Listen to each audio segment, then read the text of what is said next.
Ok. Bueno, muchas gracias, muy buenas tardes. Antes de darle la palabra a Samuel Lagunas, que va a ser nuestro chair, me gustaría muchísimo, primeramente, darles las gracias por este tercer día de jornadas en las cuales prácticamente hemos escuchado a tantos especialistas en tres diferentes lenguas que nos han dado muchas maneras de entender la naturaleza, pero también los animales, la espiritualidad y muchas cosas que hemos ido platicando y que seguramente platicaremos aquí. Antes de darle la palabra, repito, a Samuel, me gustaría mucho darle las gracias a Julia, justamente porque ella se ha encargado de organizar esta mesa y de mantenernos con un contacto muy fuerte prácticamente a lo largo de este año, que hemos colaborado varias veces. Entonces, públicamente, Julia, te agradezco muchísimo por todo tu apoyo. Y pues a todas, a Sofía y a Olga, justamente también por su trabajo y su tiempo. Y bueno, sin más, les agradezco a los cuatro y adelante, Samuel. Todo tuyo, el podio. Ujú. Bien, muchas gracias, Edivaldo, por la invitación a moderar esta mesa. Estoy muy contento de poder compartir con nuestras colegas e investigadoras en este panel del tercer día de actividades del foro, que lleva por título Econarraciones latinoamericanas sobre la explotación y la destrucción ambiental desde la ecología decolonial. Pues ya desde aquí tenemos como una propuesta teórica y metodológica bien interesante para acercarnos a los textos. Y bueno, entonces vamos a comenzar con esta ronda de presentaciones. Yo me permitiré pues presentar a cada una y recuerden el tiempo con el que cuentan. Ahí les estaré indicando si es necesario, pero confío en que todo se desenvuelva con normalidad y sin problemas técnicos, esperemos. Entonces, si les parece, pues vamos a dar inicio con la primera ponencia de este panel. La ponencia nos la presenta Olga Lidia Yometzi Sastre. Ella es docente investigadora de la licenciatura en Lengua y Literaturas Hispánicas de la Universidad Autónoma de Tlaxcala, doctora en literatura hispanoamericana y maestra en literatura mexicana, ambos grados obtenidos por la UAP, y ha participado como ponente en congresos y coloquios nacionales e internacionales. También ha publicado en diversas revistas y libros. Sus líneas de investigación se centran en la sociología de la literatura y los estudios animales. Y hoy nos presenta la ponencia titulada El país de todo, una mirada desde la ecología decolonial. Bienvenida, Olga, y pues te escuchamos. Bien, muchas gracias. Bien, pues buenas tardes a todos los que nos escuchan. Saludo y felicito a los organizadores por la organización de este congreso y agradezco la aceptación de este trabajo. Agradezco también a la doctora Julia por esta invitación y pues bueno, voy a dar inicio con la lectura. La ponencia se titula El país de To, una mirada desde la ecología decolonial. Bien, la humanidad se encuentra en una crisis civilizatoria debido a distintos factores sociales, políticos, ecológicos, ambientales, alimentarios, y que hayan su manifestación en la concentración del capital, la desigualdad social, la explotación laboral, la afectación a los ecosistemas y a la biodiversidad del planeta. Es decir, es la crisis del modelo económico de la modernidad capitalista, un modelo hegemónico desarrollado en Europa que privilegia la producción, la innovación y el consumo a gran escala de bienes y servicios. Dicha problemática merece una reflexión debido a las consecuencias que ha generado. En esta ocasión nos enfocaremos en la crisis ambiental a partir de su manifestación en la novela El país de To, de Rodrigo Rey Rosa, obra de denuncia en la que se representa, por un lado, la abundancia de los recursos naturales de las tierras pertenecientes a una población maya, quienes se esfuerzan por cuidarlas y protegerlas, y por el otro, las condiciones de explotación y dominio de dichos recursos, tanto por parte del gobierno como por empresas transnacionales, lo que deviene en una destrucción ambiental, contaminación de tierras, envenenamientos, acumulación del capital en unas cuantas manos y problemas de salud.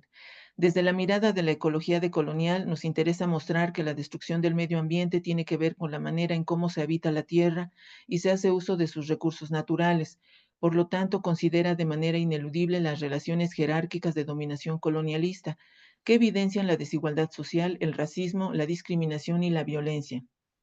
De igual manera, se mostrarán las dos principales visiones de mundo, la de los nativos indígenas mayas de To y la del Estado, sus instituciones y los medios de comunicación, buscando reconocer las distintas culturas, sus historias y sus relaciones con el mundo, porque, cito, habitar la tierra comprende las formas de ser en relación o no de otros seres con otros seres humanos y no humanos, con los ecosistemas, instituciones sociales, económicas, políticas y legales.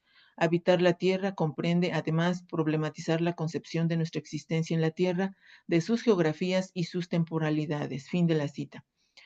Esta ponencia tiene distintos apartados. El primero es la ecología decolonial.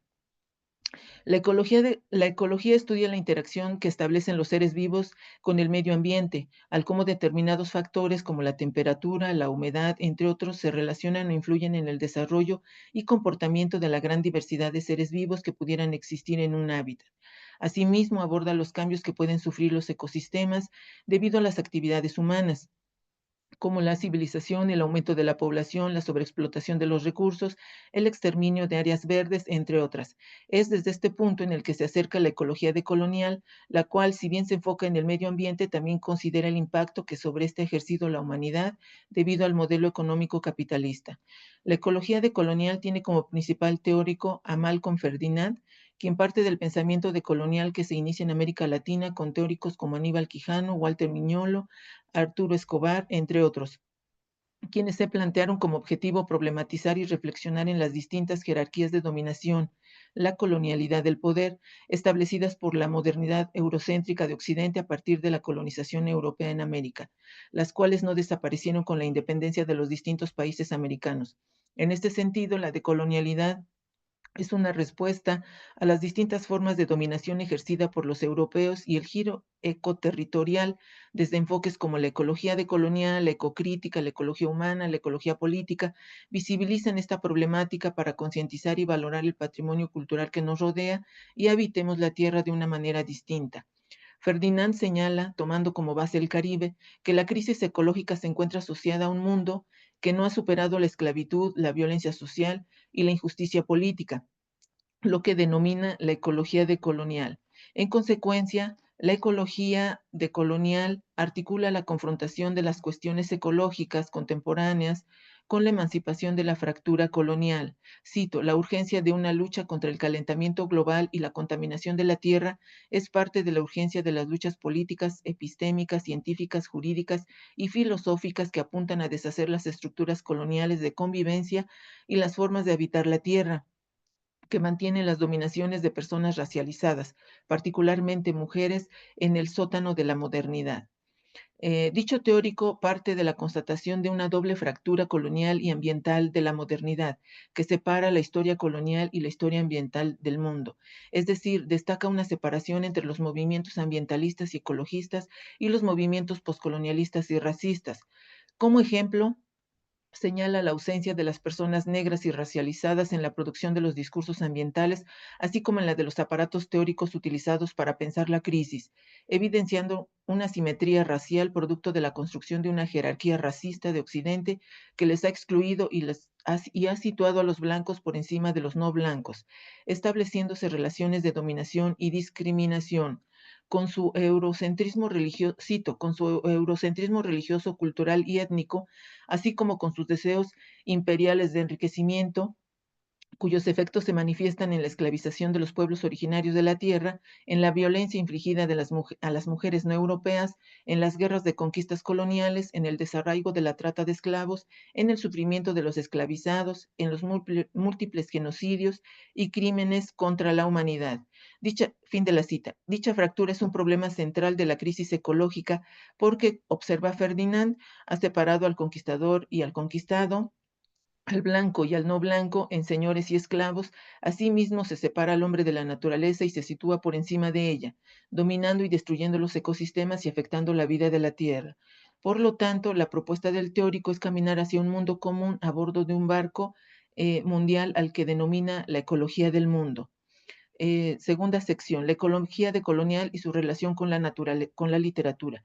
La literatura decolonial en sus distintas vertientes tiene que ver con la literatura que deconstruye los discursos coloniales hegemónicos y eurocéntricos con la intención de reconocer el coloniaje y liberarse de las ataduras de dominación, violencia, racismo y clasismo. Malcolm Ferdinand, en su libro Una ecología decolonial, se acerca a los estudios literarios al establecer un vínculo entre la ecología y el colonialismo, lo que da la pauta para analizar temas tan significativos de nuestra contemporaneidad como son las relaciones étnico-raciales, las de género y la crisis ambiental, de la que se derivan la desigualdad social, la injusticia, el esclavismo y el racismo. Ferdinand identifica que la destrucción del medio ambiente tiene que ver con la manera en cómo se piensa la tierra y se hace uso de sus recursos naturales, y en ello intervienen de manera ineludible las relaciones de dominación colonialista. En este sentido, recuperar la naturaleza implica también acabar con las formas de colonización ambientales, porque el coloniaje no acabó con la esclavitud y las consecuencias de dicha se siguen manifestando en distintas formas de dominación. Desde esta teoría, el humano no está por encima de la naturaleza y de los animales, sino que se encuentra al mismo nivel. Reconocer su valor en nuestras vidas es fundamental porque cada especie y cada ecosistema está cumpliendo su papel en la Tierra y no podemos alterarlos ya que de ellos dependemos e impactarán en nuestra vida futura, de ahí su respeto y su cuidado. En este sentido, la literatura se ha sumado y expone temas que tienen que ver con el daño al medio ambiente, con la contaminación, destrucción de la naturaleza y problemas de la salud problemas de salud que esto conlleva. De entre los autores que los han abordado destaca el guatemalteco Rodrigo Rey Rosa. Rodrigo Rey Rosa es un narrador que en su producción narrativa y cuentística ha representado sus preocupaciones constantes, los conflictos raciales, políticos y sociales, las injusticias que viven las comunidades marginales, la corrupción, la función del Estado, que de alguna manera expone que la política neoliberal y capitalista ha contribuido al aumento de la pobreza, el desempleo, la desigualdad, la violencia, entre otras. El País de To es una obra comprometida y crítica de un entorno que no solo representa a su país, sino a muchos grupos étnicos tanto de América como de las distintas partes del planeta. En ella aborda con mucha nitidez la brecha que durante siglos ha separado a las comunidades étnicas del resto de la sociedad, sus circunstancias y sus conflictos. El País de To se compone de 3 libros, inicia in media res y a través de varios hilos en la trama y distintos puntos de vista, nos narra la historia de una entidad indígena maya que, cansada de la corrupción y los abusos cometidos de los dueños de las empresas mineras, quienes llegaron a explotar las tierras y a contaminar las aguas, se enfrentan a ellos para defender lo que les pertenece y liberarse del yugo. En la obra intervienen un sinnúmero de personajes de distintas clases sociales, por lo tanto se entrecruzan varias historias, las cuales dejaremos de lado para enfocarnos en el tema que tiene que ver con el entorno del País de To, por un lado con el extraccionismo de la riqueza del suelo y por el otro con la defensa del territorio y de los recursos naturales, porque de ello dependerá su salud. Número 3, los sujetos ecológicos. El concepto de antropoceno me permitirá definir de mejor manera la ecología decolonial. Este término, todavía en discusión, fue propuesto hace 2 décadas, sustituyendo al Holoceno, era de aproximadamente 12.000 años en la cual el clima se mantuvo invariable. La era del Antropoceno caracteriza una era peligrosa, pues el planeta se encuentra en un punto crítico que podemos percibir debido a varios factores. Maristela Svampa menciona el cambio climático, la pérdida de la biodiversidad, el cambio en los ciclos biogeoquímicos, en donde haya impacto la actividad industrial, la contaminación del suelo, del agua. Cito: la huella ecológica global de la humanidad hoy excede la capacidad de regeneración de los ecosistemas. Esta se ha incrementado en 50% entre 1970 y 1997. En la actualidad consumimos 1 vez y media lo que el planeta puede proveer de manera sustentable. Fin de la cita. Asimismo, se suman cambios en las formas de producción y consumo, no solo de productos, sino también de alimentos. Y no solo eso, sino que muchos productos tienen una vida útil muy corta, lo que obliga a renovarlos constantemente. Esta crisis nos exige pensar en la problemática no solo desde la ecología, sino desde las distintas áreas, así como su impacto, como el impacto del modelo del desarrollo capitalista colonialista. En el País de To tenemos a varios sujetos ecológicos, es decir, sujetos que se oponen al sistema capitalista moderno, que poseen una visión distinta al sujeto de Occidente en la forma de habitar la tierra y que defienden su país de la explotación y contaminación de los recursos naturales. Dichos sujetos están inspirados en la cultura de los pueblos originarios, específicamente de la maya, y son los encargados de desvelar la corrupción, la violencia, la discriminación y el clasismo. En principio, el entorno de la comunidad maya es descrito desde un antes y un después.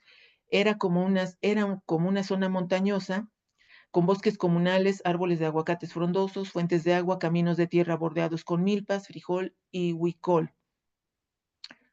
Un lugar donde sus habitantes acudían a recolectar hongos, leña y plantas medicinales. Y si bien la descripción del paisaje de la comunidad es exuberante y la tierra fértil, también lo que denominamos civilización había llegado hasta ellos. Cito, a lo largo de la carretera panamericana, el paisaje de montañas y barrancas, como pintado en acuarela, estaba obstruido de edificios de lámina y bloques de colores charros, y los carteles de publicidad grandes y pequeños se sucedían unos a otros sin interrupción. A la entrada y salida de cada pueblo podían verse cascadas de basura plástica y orgánica. Es el progreso, se rió y apesta. Fin de la cita. Es el comentario de Goya, uno de los personajes. Este país rico en recursos naturales es el deseado por las compañías mineras, específicamente por la pirámide. Cito. La pirámide había obtenido varias licencias de explotación durante los últimos días de un gobierno efímero que en aquel momento se encontraba en plena fuga. Más de una docena de sus funcionarios de primera fila tenían órdenes de captura o estaban bajo arresto domiciliario o en la cárcel por casos de corrupción. Las licencias fueron otorgadas pese a la oposición de los representantes de los pueblos indígenas, pero la ley había sido flexible. Para algunos, en aquella pequeña y complicada república que desde hace algunos meses se encontraba en claro proceso de desintegración. Fin de la cita. Notamos entonces que en este país imaginario, como señala Ferdinand, las relaciones de poder se encuentran presentes. Hay una fractura social, política y económica entre los que dominan el sistema y los que viven la opresión y la violencia. Y ello se traslada a la forma de habitar la tierra, que es también colonial. Es decir, hay una visión hegemónica que se sigue manifestando a través del neoextractivismo de los recursos naturales, lo cual implica una diferenciación jerárquica de los territorios. De ahí que se utilicen algunos exclusivamente para saquear en beneficio de la clase en el poder. En la novela, de las ganancias de las extracciones a las poblaciones llegaba, cito, el 0.5% de ese dinero, y de eso el alcalde se robó la mitad. Dijo a la voz en cuello don Pascual. Ahora vive en Chicago, Estados Unidos, dejó aquí a su familia, de vez en cuando manda una remesa, eh, eso sí, con una sonrisa retorcida, señala. En el porvenir, la compañía tiene previsto triturar 14,000 toneladas de rocas diarias durante 10 años. Échenle cuentas. Fin de la cita. Dicho saqueo y sobreexplotación no es más que la continuación del colonialismo impuesto a los nuevos territorios y que haya respaldo a través de las políticas neoliberales. En la obra, ante esta depredación del territorio y del daño al medio ambiente, se generan políticas de resistencia y luchas y movimientos sociales. Los activistas se oponen a lo moderno, a la visión capitalista que privilegia el uso del dinero, y preocupados por esta situación socioambiental, invitaron a los habitantes de To y otras comunidades como Iztahuacán a un tour para mostrarles y decirles las consecuencias de la minera canadiense. Apoyando a los activistas se encontraba también Papayanis, un ingeniero griego que había sido contratado como químico por la compañía y sin que se diera cuenta esta, ayudaba a los habitantes de la comunidad a defenderse, proporcionándoles cifras concretas de la extracción aurífera. Estos son algunos datos de impacto que menciona. Cito: la concentración del oro en el monte de San Miguel era de alrededor de 1,5 gramos por tonelada de tierra. En el año 2016, la compañía extrajo unos 4,500 gramos de oro y consumió agua a razón de 100,000 litros por hora durante 365 días por año. Por cada litro de agua se usaron 30 gramos de cianuro, es decir, unas 10 toneladas de cianuro al día, para el tratamiento y la producción del oro. Sí, dije 100,000, aclaró el ingeniero, 100,000 litros de agua por hora. Una familia MAM o Chuk utiliza en promedio 5,000 litros de agua al mes. Fin de la cita. Maristela Svampa señala como una de las fases del nuestro activismo la implementación de megaproyectos basados en actividades extractivistas enfocadas en los recursos naturales. Tal es el caso de la minería, el petróleo y los monocultivos, y pese a la inconformidad y oposición de las comunidades, la clase en el poder no renunciaba a ello. Por lo que, cito, las compañías mineras compran la protección del Estado e invaden las tierras de los indios. Fin de la cita. Esta producción deriva en una serie de persecuciones, violencia y muerte para los que se oponen a la clase en el poder. Cito, pero la luz recordada iluminaba otra clase de carnicería y los colores eran de los trajes de campesinos muertos durante el desalojo neoliberal, que fue el primero que documentó hacia 1996, hacia los inicios de la supuesta paz local. Prolongadas tomas de manifestación de colectores quechua de café o de cardamomo en Alta Verapaz. Fin de la cita. Así como huelgas de estudiantes. La sublevación del ingeniero, nos enteramos después, se había dado porque veía que la compañía no hacía nada para impedir que el agua envenenada penetrara al suelo, lo que generaría muchos daños a las comunidades, los cuales ya se manifestaban, y era la destrucción de sus arroyos, la aparición de enfermedades extrañas, la escasez y contaminación del agua. La montaña, denominada de San Miguel, devastada y demolida por los explosivos, que eran colocados por máquinas perforadoras a una profundidad de 100 metros. Además, señalaba el ingeniero, debe ser bañada día y noche con solución de cianuro, lo que contaminará el aire, el agua y la tierra del valle durante muchos años. Así que, si no se detenía el problema, iba a desaparecer la montaña y con ella los habitantes. Cito, del río Cuiquilco no han sacado un pez en los últimos 10 años y su agua ya no se puede beber. Lo que desde a la distancia parecía una pirámide azteca era una vasta acumulación de piedra pulverizada o harina, con base en forma de herradura, y ahora los turistas vieron que estaba bordeada por estanques de agua oscura. A espacios regulares había tuberías blancas por las que una mezcla de agua soda cáustica y cianuro era bombeada hasta la cima para luego verterse sobre los escombros auríferos. El agua descendía por un sistema de conductos de drenaje con su carga de granos de oro hasta las pilas de lixiviación al pie de la pirámide, de donde serían extraídos poco después. Pero esos pequeños lagos venenosos permanecerían ahí aguardando la evaporación muy lenta por los rayos del sol. Fin de la cita. De entre los activistas o sujetos ecológicos, el más significativo es Polo. Polo es un personaje clave porque como activista y defensor de los pueblos mayas nos revela la corrupción de la clase política. Eh, Me voy brincando por ahí algunos apartados. Polo se muestra partidario de la cosmovisión maya, señala que todos deberíamos aprender de sus sistemas, principalmente del de la justicia, porque esta funciona de manera rotativa en ciclos de un año y se ejerce sin retribución, por lo tanto no hay corrupción. Las autoridades cuidan mucho el ser justos, ya que en un futuro les podría tocar ser juzgados. Lo mismo ocurre con sus trabajos comunales, como son el cuidado, sus distintos espacios, sus caminos, el control y cuidado del agua, entre otros. Otros sujetos ecológicos son Rafael Soto, mejor conocido como el Cobra, doña Matilde y Gregoria, habitantes de To y Jacobo. El análisis de cada uno de estos personajes me lo voy a brincar. Con ayuda de los activistas y los ambientalistas, los nativos deciden defender sus tierras y los recursos naturales. La defensa no fue sencilla, pues hubo traición, amenazas y muertes. A modo de conclusión y con base en el análisis de la novela, apoyándonos desde la ecología decolonial, mostramos cómo la desigualdad en la distribución y obtención de dichos recursos afecta en la manera de habitar la tierra. En este caso se privilegia la visión de los pueblos originarios porque difiere de la cultura occidental en tanto privilegia valores impuestos por la lógica del capital. Beneficios para quienes están en el poder, para las compañías nacionales e internacionales a través de licencias o concesiones que permiten el saqueo, el nuestro activismo, la destrucción y la desterritorialización de los espacios.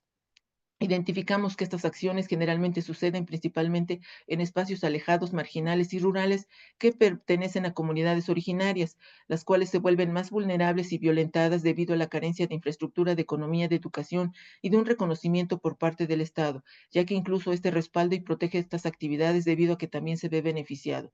En este sentido, la crisis ambiental se relaciona con lo social, lo económico y lo político. Por tanto, hay que decolonizar la ecología, la sociedad, la cultura, las instituciones y el conocimiento para generar relaciones sociales más igualitarias.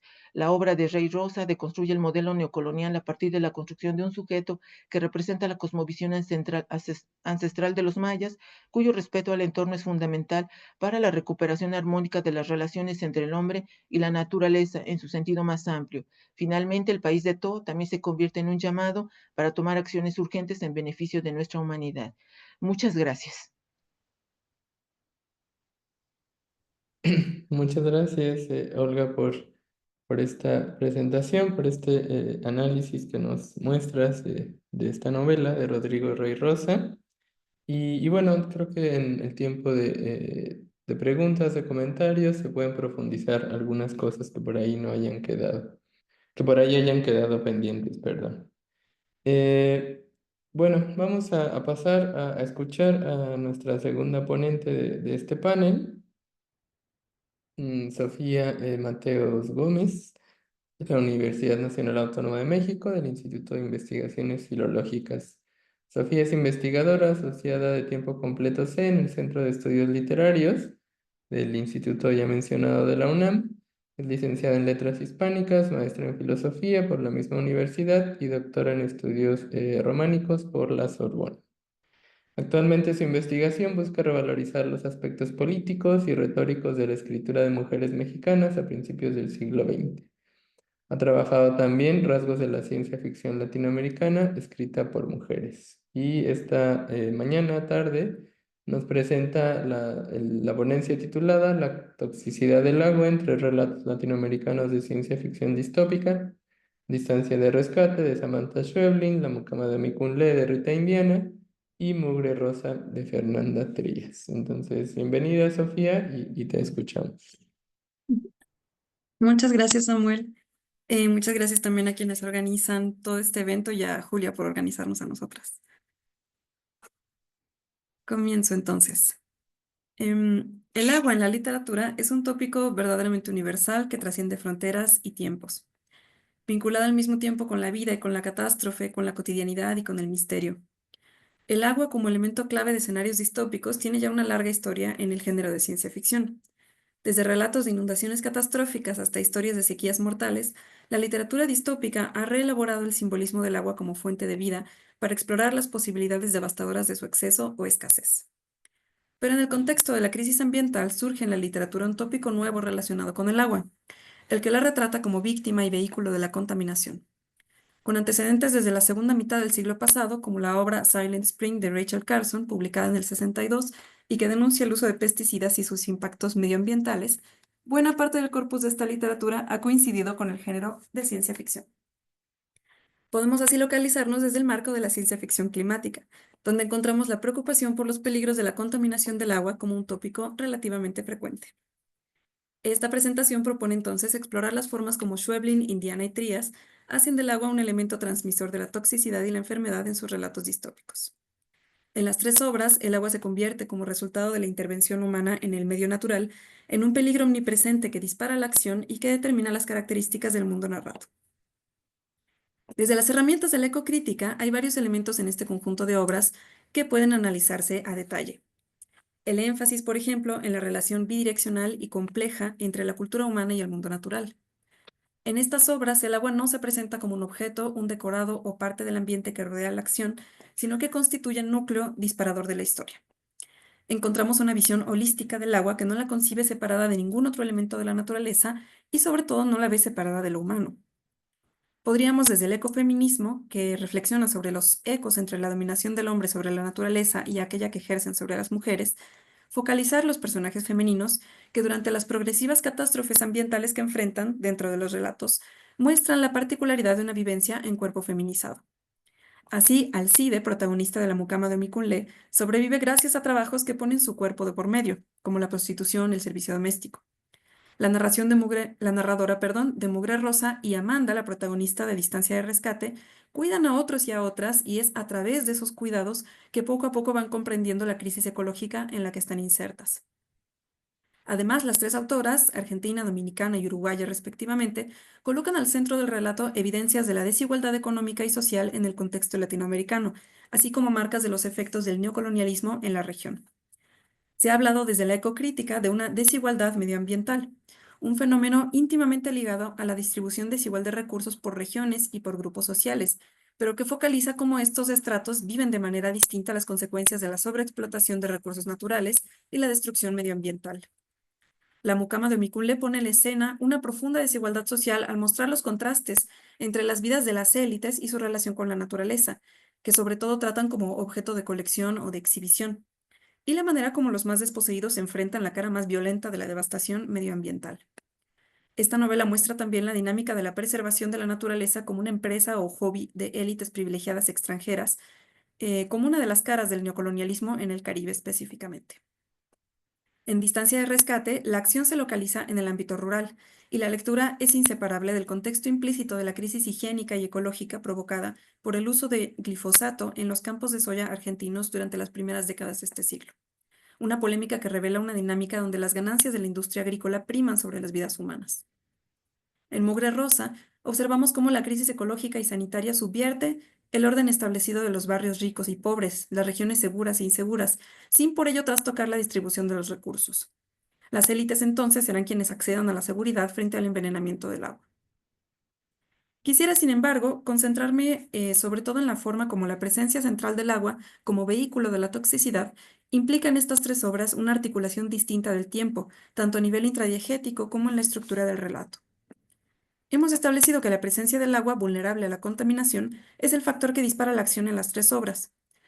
Pues bien, vale la pena observar cómo esto se presenta a nivel estructural en cada una de ellas, pues todas expresan la temporalidad en estrategias particulares de construcción del relato. Ninguna de las tres obras tiene una organización tradicional de sus partes. Únicamente la mucama de Mikunlé titula sus diferentes capítulos, que van construyendo dos líneas narrativas y se van a bifurcar después en cuatro, pero se niega a enumerarlos. Mugre Rosa se organiza en fragmentos no titulados, punteados por breves diálogos de personajes implícitos. Entre las tres obras, la que presenta una estructura más compleja quizá es Distancia de Rescate, texto organizado como un diálogo, por lo tanto como relato enmarcado cuyos dos niveles terminan por fusionarse, fragmentario como la memoria y la oralidad de un intercambio. Este diálogo cobra la forma de un interrogatorio dirigido a motivar la memoria de la narradora, Amanda, a hacerla comprender lo que le sucedió antes de que se le acabe el tiempo. Esto significa que David, el interrogador, impone cambios de ritmo en la narración de Amanda, exige más atención en ciertos momentos, en ciertos detalles, sugiere pasar de largo otros. Este énfasis, entonces, está ordenado alrededor de un nódulo central, el momento en el que Nina y Amanda entran en contacto con el agua tóxica y sellan sus respectivos destinos. Cito la obra. Carla tarda en salir. Estamos muy cerca de todo, en el medio de todo, casi molestando, pero las cosas suceden lentas y amables. Los hombres son agradables y sonríen a Nina una y otra vez. Cuando los hombres terminan de bajar los bidones, que sabemos a posteriori que están llenos de pesticidas, saludan al conductor y el camión se va. Los hombres vuelven a entrar a la casa y nosotras nos levantamos del pasto. Yo miro el reloj y son las 9:45. Entre una cosa y otra hace rato que empezó el día. Nina se mira la ropa, gira para verse la cola, las piernas. ¿Por qué? ¿Qué pasa? ¿Qué pasa? Le pregunto. Estoy empapada, dice con algo de indignación. A ver, la tomo de la mano y la hago girar. El color de la ropa no ayuda a ver qué tan mojada está, pero la toco y sí, está húmeda. Es el rocío, le digo. Ahora con la caminata se seca. Es esto, este es el momento. Fin de cita. Así, el relato enmarcado se ve guiado, acelerado o ralentizado en el intercambio entre los personajes para llegar a un solo punto clave, el contacto con el agua contaminada. El evento central configura, por lo tanto, la distensión o compresión del tiempo, revelando su aspecto subjetivo. La novela entera se concentra en pocas horas de la vida de las protagonistas, pero obliga a atender la importancia de cada uno de los gestos, las pequeñas decisiones que las llevaron a ese momento culminante. Este énfasis discursivo en el detalle, en la trascendencia de lo que puede parecer cotidiano, pequeño y nimio, sin duda responde metafóricamente al suceso real del envenenamiento progresivo a través de agentes tóxicos en un medio tan omnipresente como el agua. El relato parece evocar a través de la suma de pequeños momentos cotidianos, entonces, la acumulación progresiva de las toxinas consumidas. Un proceso lento pero implacable que no se revela sino demasiado tarde y que es por lo tanto difícil de rastrear, tanto narrativamente como en el suceso real. Las tres obras, en particular Mugre Rosa y Distancia de Rescate, ubican la acción en un tiempo bisagra que marca la destrucción de un mundo, pero muestran una catástrofe lenta, progresiva y silenciosa, con una focalización particular en los gestos cotidianos de los personajes, interés que parece contraponerse a la narrativa tradicional de las grandes gestas heroicas. El relato guiado por el agua implica, pues, una concepción distinta del tiempo. En este primer caso, ligada a la subjetividad. Después, en la mucama de Mikunlé, el efecto será distinto. La modificación en la concepción del tiempo estará ligada con el pensamiento mítico religioso en torno a las deidades de la naturaleza, específicamente del mar. De manera que encontraremos una noción del tiempo distinta del concepto occidental, moderno, que es central a la idea del progreso móvil de la sobreexplotación natural, una idea del tiempo que es lineal, dirigido, unilateral, objetivo y de talla humana. Omikunle, que es el nombre inicialmente de Esther, la mujer que emplea al personaje principal, Asilde, significa el manto que cubre el mar, y está al servicio de Yamaya, diosa del mar. Es precisamente la protección del mar el elemento clave que va a convertir la línea temporal de este relato en un bucle. En esto, la obra juega con posibilidades de pensar un tiempo fuera de la historia y fuera del imperio de la razón moderna occidental, al integrar creencias íntimamente vinculadas con las fuerzas de la naturaleza. Al reflexionar sobre la manera como la literatura caribeña reconfigura el tiempo, Mayra Santos Febres dice que, cito, el tiempo no es lineal. Esa linealidad descansa en una fe ciega, en la lógica binaria y en la concatenación secuencial como manera de encontrar y comunicar sentido. La modernidad descansa todavía en este dictum cartesiano pienso, luego existo, y no vivo y luego existo. Es decir, la razón objetiva, descarnada, libre de sentimientos, de experiencias, intocada, trascendental de un narrador, observador, pensador, estudiador que juzga, ve, describe, entiende desde fuera, desde un panóptico, superior, lo que es la realidad. No es un participante de la realidad. Fin de cita. Frente a esta concepción del tiempo lineal que se encuentra a la base de la ideología del progreso, causante de la sobreexplotación de recursos, tenemos entonces una concepción del tiempo que refleja los ciclos naturales y corporales, del orden cultural y sagrado, dúctil y polimorfo. En la historia de Alcide, es el mar contaminado el que en su agencia moviliza las fuerzas para demandar su participación. Cito la obra. Tras aceptar almacenar armas biológicas venezolanas en Ocoa, el maremoto de 2024 había arrasado con la base que las albergaba y dispersado su contenido en el mar Caribe. Desaparecieron especies completas en cuestión de semanas. La crisis ambiental se extendió hasta el Atlántico. Y más tarde, en otro momento, Alcide intuyó que la tarea que deseaban que realizara tenía que ver con ese desastre que hacía llorar a Esther Escudero durante los rezos con que abría el día. Ese desastre por el que llegaban al país oceanógrafos y médicos y por el que ahora el Caribe era un caldo oscuro y putrefacto. Fin de cita. Así, en la mucama de Omicunlé, la devastación del mar Caribe pone en marcha fuerzas sagradas que van a tomar cuerpo en los personajes para actuar frente a la crisis. Y localizadas fuera del imperio de la razón y su temporalidad lineal, las deidades del mar van a replegar el tiempo sobre sí mismo para, cuando menos, intentar salvarse. Por último, Mugre Rosa pone al centro la omnipresencia del agua en todas sus formas, en particular gaseosa a través de la niebla y del vapor, subrayando la inextricable vinculación de esta con otras formas de vida. El relato pone en diálogo esta omnipresencia que no tiene principio ni fin, con una reflexión sobre la narración misma. ¿Cuándo comienza? ¿Cuándo alcanza su clímax? Al tratarse de una historia de envenenamiento progresivo, ni la narradora ni la posible lectora saben exactamente en qué punto localizar cada una de las partes tradicionales de una línea narrativa. Esto evoca una temporalidad que rebasa la talla de lo humano y que no sabría contenerse dentro de sus lógicas. Cito Mugre Rosa. El comienzo nunca es el comienzo. Lo que confundimos con el comienzo es solo el momento en el que entendemos que las cosas han cambiado. Un día aparecieron los peces. Ese fue un comienzo.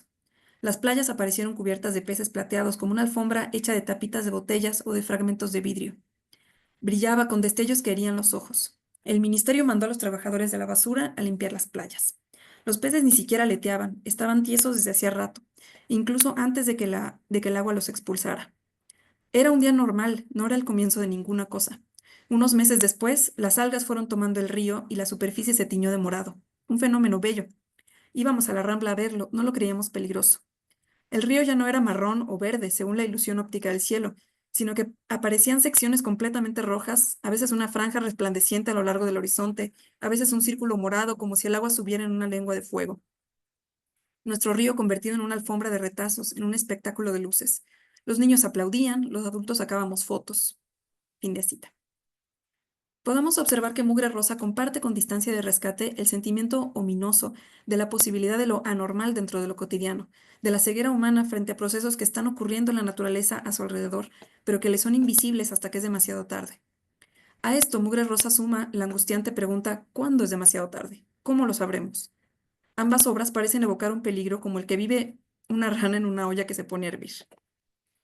En Mugre Rosa, y particularmente en su insistencia en no saber localizar un comienzo, podemos interpretar también una noción de tiempo que precisamente no se ordena según las narrativas humanas. Si un discurso racional querría ubicar claramente un inicio, un desarrollo y un final, Mugre Rosa revela que los procesos naturales no se rigen por esta lógica. Nos hallamos, por lo tanto, frente a un tiempo no antropocentrado, no marcado por la presencia o ausencia humana ni por su sobrevivencia o desaparición. En este sentido, podemos evocar algunas otras obras que manejan un concepto similar de tiempo que rebasa el tamaño de lo humano. Por ejemplo, La Cueva de Liliana Colanzi y los relatos que forman la canción Detrás de todas las cosas de Gabriela Damián Mirabete. Es la idea de un tiempo que rebasa por mucho lo humano, que es de una inmensidad que no se mide por nuestros parámetros ni por las limitaciones de nuestra comprensión.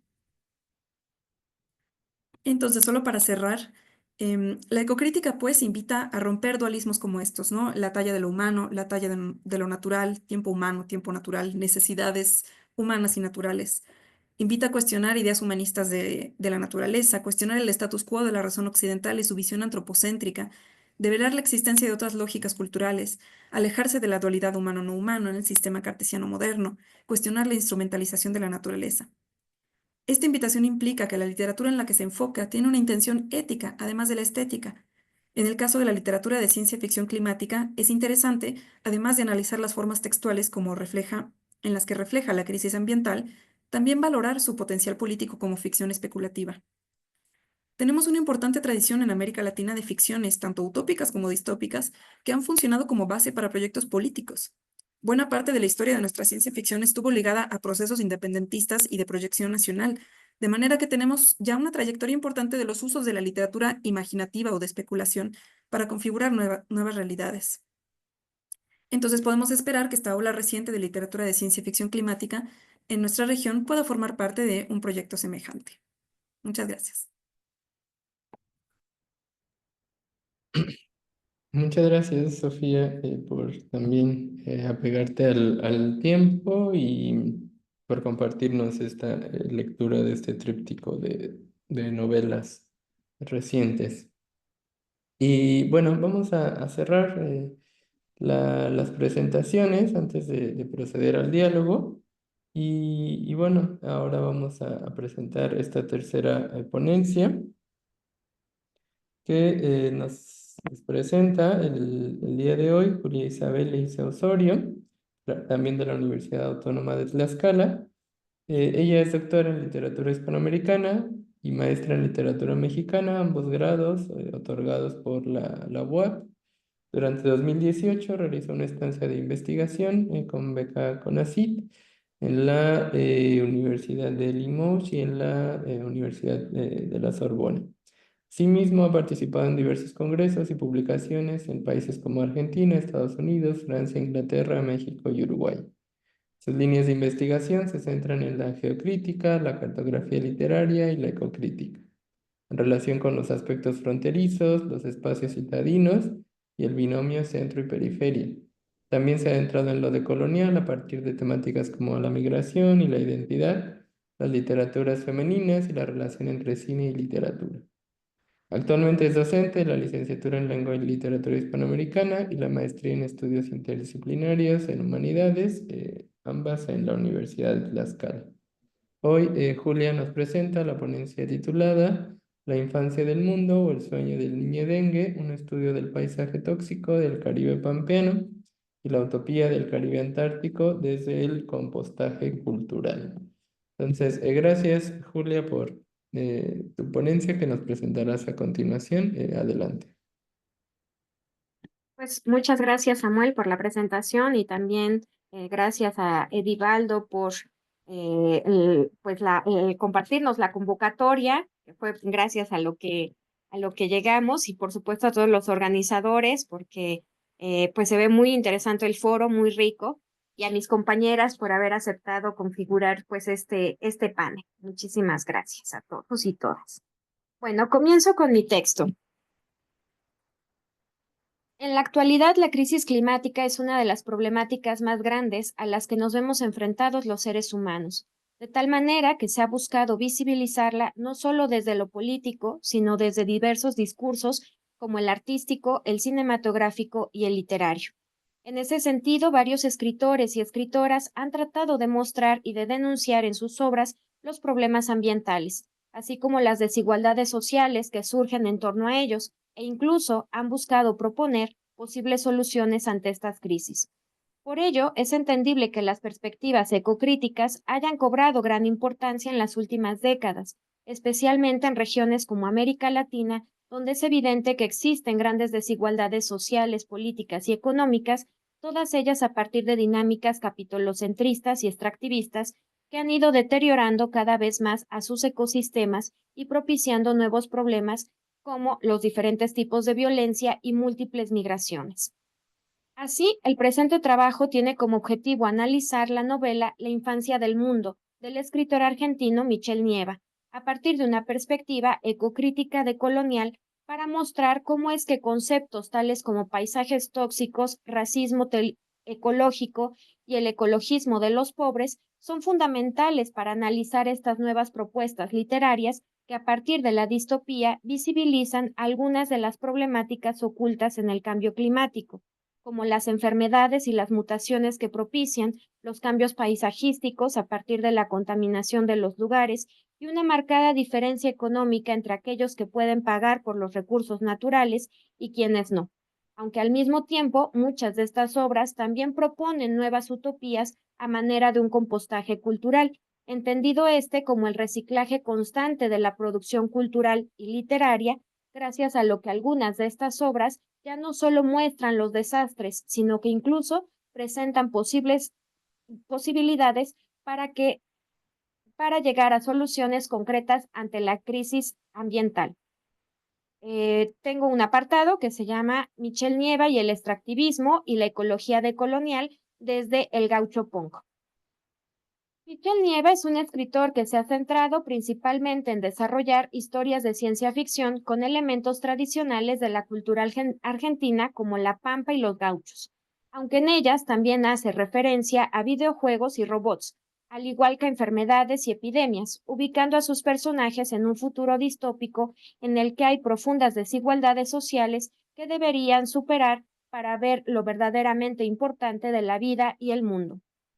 Algunas obras en este sentido son Sueñan los gauchoides con ñandúes eléctricos y Ascenso y apogeo del Imperio argentino. En ese sentido, Nieve explica que el gaucho punk es, cito, una mezcla entre la literatura gauchesca y el cyberpunk, es decir, una simultaneidad de realidades. En la novela Gaucho Punk se toma el pasado y el presente para analizar el futuro. Fin de cita. De ahí también la necesidad del autor de acercarse a otros géneros como el de la ciencia ficción e incluso a otros soportes no solo artísticos, sino también tecnológicos como los videojuegos, porque como dice Michel Nieva, cito, creo que la ciencia ficción tiene la capacidad de ser más permeable a dialogar con otras disciplinas y géneros como que la literatura tradicional. Por eso el manga me parece que combina bien con la ciencia ficción. Fin de cita. De igual forma, es un autor que muestra un claro interés por el cambio climático y sus consecuencias, por lo que algunas de sus obras se sitúan en un presente actual o ubicado dentro de varios siglos, aunque en diálogo con el pasado para reflexionar sobre lo sucedido y a su vez sobre el futuro. Ejemplo de estos son su libro de ensayos, Tecnología y Barbarie, 8 ensayos sobre monos, virus, bacterias, escritura no humana y ciencia ficción, en el que Nieva reflexiona sobre acontecimientos del pasado que podrían parecernos bárbaros y ficticios, pero que en realidad sucedieron, marcando la pauta entre muchas dicotomías que acompañarán el supuesto progreso y modernidad de inicios del siglo XX y su transformación hacia la globalización y el neoliberalismo, tales como civilización salvaje, blanco-negro, hombre-mujer, humano-animal y, por supuesto, modernidad atraso y tecnología barbarie, las cuales, como bien muestra el autor, en realidad solo servirán para justificar muchas de las atrocidades y diferencias marcadas a lo largo de la historia de la humanidad y del mundo. Otro ejemplo de esta relación entre pasado, presente y futuro es su novela La infancia del mundo, la cual se sitúa en el siglo XXIII, es decir, en un futuro en el que los polos se han derretido por el calentamiento global y a causa de ello se han inundado gran parte de las costas de los continentes, desapareciendo la mayor parte de América del Sur, por lo que la población se ha visto dividida entre aquellos que se encuentran en un sector privilegiado desde los espacios con playas y ciudades de ensueño, y los segregados que sobreviven día con día entre los desechos y la basura, rodeados de contaminantes que causan enfermedades e incluso mutaciones. Aquí nada más a precisar, porque no quisiera pues tomar más tiempo en eso, la enfermedad que se desarrolla es el dengue y entonces estas mutaciones es que los moscos van a crecer tanto que llegan a ser pues de tamaño humano y entonces van a violar a las mujeres y por lo tanto van a empezar a nacer niños como el niño dengue que después se convierte en niña. Y es que para el autor, Esta obra es un claro ejemplo del gauchopunk, ya que, cito, esta novela transcurre en el futuro, pero en ella se juega un videojuego del siglo XIX. Es como que hay distintas capas de temporalidad que se superponen. Fin de cita. Aunque esas capas sobrepuestas no son únicamente temporales, sino también espaciales, ya que desde la época colonial los territorios latinoamericanos han sido objeto de ciclos de destrucción y saqueo que se repiten constantemente, llevándolos a una reconfiguración en, cito, áreas de sacrificio, fin de cita. Es decir, espacios donde las prácticas extractivistas son permanentes, por lo que las consecuencias sociales y ambientales son desastrosas desde hace siglos. De esa forma, Michelle Nieva, en la primera parte denominada En el Caribe Pampeano, nos presenta el inicio de la catástrofe que parecería que es el final de la explotación de la Patagonia, aunque en realidad solo servirá para reubicar y repetir las prácticas extractivistas, pero ahora desde la Pampa Argentina. Cito. Para quien no conozca esta austral región de Sudamérica, recordaremos que fue en 2197 cuando se derritieron masivamente los hielos antárticos y al subir el mar a niveles jamás vistos, la Patagonia, región otrora famosa por sus bosques, lagos y glaciares, se convirtió en un reguero desarticulado de pequeños islotes ardientes. Pero lo que nadie imaginaba era que esta vaticinada catástrofe climática y humanitaria milagrosamente le diera a la provincia argentina de La Pampa una inédita salida al mar que transformó de cuajo su geografía. De un día para el otro, La Pampa pasó de ser un árido y moribundo desierto en el confín de la tierra, resecado por siglos de monocultivo de girasol y soya, a la única vía, junto al Canal de Panamá, de navegación interoceánica de todo el continente. Esta inesperada metamorfosis insufló a la economía regional de constantes y suculentos ingresos por tarifas portuarias, además de que le dio acceso a noveles y paradisíacas playas que atrajeron a veraneantes del mundo entero. Fin de cita. Si bien podría parecer en este fragmento que en un inicio el narrador describe el fracaso del extractivismo, poco después nos damos cuenta de que el ciclo nuevamente se repite y que solo se ha desplazado por un lado de la Patagonia a la Pampa y por otro, aún dentro de la misma Pampa, del cultivo del girasol y la soya a la práctica del turismo desmedido, por lo que la novela se convierte en una representación simbólica del proceso extractivista, debido a que a lo largo de toda la historia podremos observar la explotación natural de estos nuevos lugares, así como la explotación de los individuos marginados como los habitantes de la colonia, e incluso la experimentación en ellos al dejarlos expuestos a enfermedades como el dengue, dando como resultado algunas mutaciones de las que precisamente surge el niño dengue, que posteriormente se convertirá en niña, de tal forma que el narrador le nombrará como Le Niñe Dengue.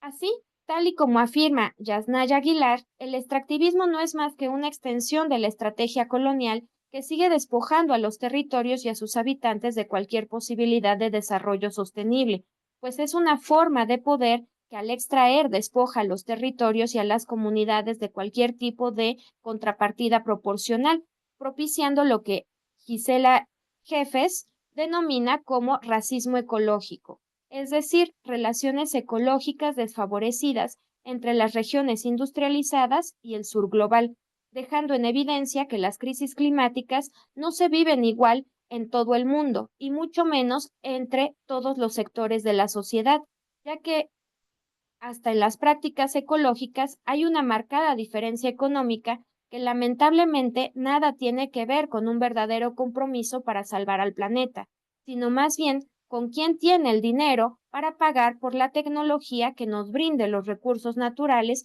para sobrevivir, como el aire puro y el agua limpia. La segunda parte de la novela, En el Caribe Antártico, profundiza en estas dinámicas, debido a que nos muestra un paraíso capaz de simular todo aquello que ha desaparecido, como el invierno y los glaciares, los cuales se venden a precios exorbitantes, al igual que los viajes en los cruceros de lujo capaces de recrear el invierno y la Navidad en Nueva York, ciudad que debido al gran deshielo se encuentra bajo el agua, al igual que gran parte del mundo. Eso sin contar las zonas que anteriormente eran tropicales y que ahora tienen temperaturas de más de 200 grados centígrados, por lo que ya no son atractivas para quienes tienen el poder y los recursos. En ese sentido, podemos decir que Michel Nieva nos presenta tres tipos de paisajes tóxicos a lo largo de la obra. En primer lugar, tenemos los lugares que han sido claramente destruidos por el cambio climático, como gran parte de Sudamérica o las regiones tropicales. Mientras que en segundo lugar también tenemos los lugares que han sido claramente contaminados y marcados por la desigualdad, como la colonia Victoria en el Caribe pampeano, donde vive el niño dengue rodeado por podredumbre, no solo de basura, sino también de los desechos y experimentos de las grandes farmacéuticas y las industrias poderosas. Y por último, en tercer lugar, encontraremos los nuevos paraísos, entre comillas, es decir, aquellos lugares que comienzan a ser explotados de nuevo por estas dinámicas capitolocentristas y extractivistas, tal y como se observa con el Caribe Antártico y los cruceros de lujo, sus playas paradisíacas y sus paisajes de ensueño que son explotados desde el turismo. En estas representaciones es donde podemos situar al ecologismo de los pobres, entendido este como una respuesta ante las desigualdades económicas, el capitolocentrismo y las prácticas extractivistas, sufridas por los pobres ante las grandes potencias mundiales para quitarles sus derechos básicos para vivir, como el aire puro y el agua limpia, ya que Nieva nos muestra estas prácticas llevadas al extremo cuando el CEO de la compañía más importante y poderosa llamada AIS considera que, cito, si el capitalismo había destrozado la naturaleza, también podía reutilizar esos métodos industriales para reconstruirla. Fin de cita.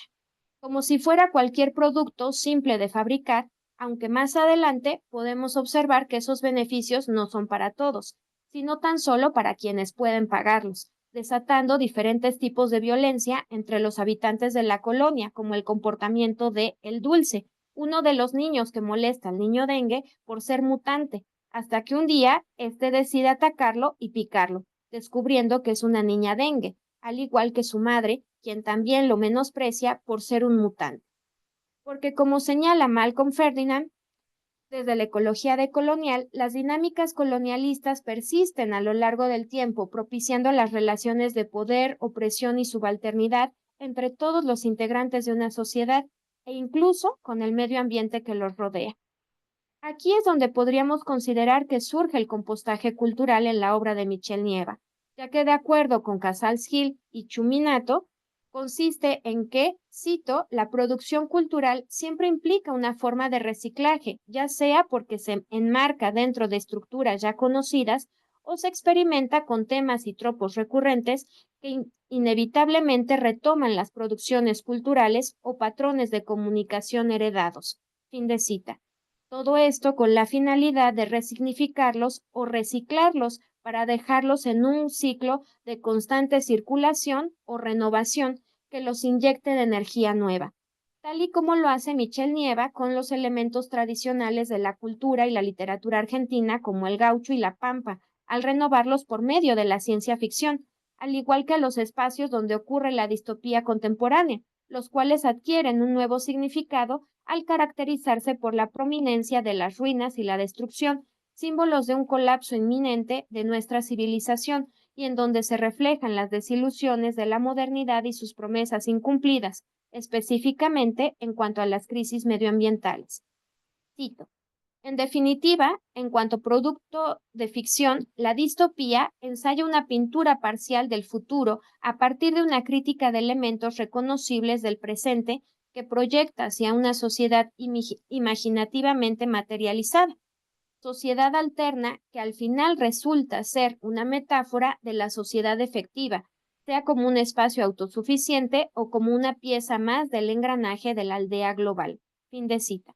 Por consiguiente, en la infancia del mundo, la distopía no solo se refiere al colapso ambiental o al saqueo de los recursos naturales, sino también a la disolución de los vínculos sociales y al extractivismo de los individuos o explotación de los individuos, porque como explica Manuel Vial Dumas, la ciencia ficción surge como una crítica al orden político debido a que proyecta los problemas derivados de los sistemas que han fracasado en cumplir sus promesas de progreso y bienestar, tal y como se observa en la novela, desde la distopía e incluso desde la utopía de la tecnología que nos salvará, igual entre comillas, ya que Nieva nos muestra el deterioro y la decadencia de la sociedad, dándole un nuevo significado a dicho género en relación no solo con lo político, sino también con el medio ambiente y una resignificación de la historia de la humanidad a partir de otra cultura menos convencional como la de los videojuegos, cuando al final de la historia descubrimos que el videojuego del siglo XIX no es más que un juego que está jugando dentro del juego de la supuesta realidad,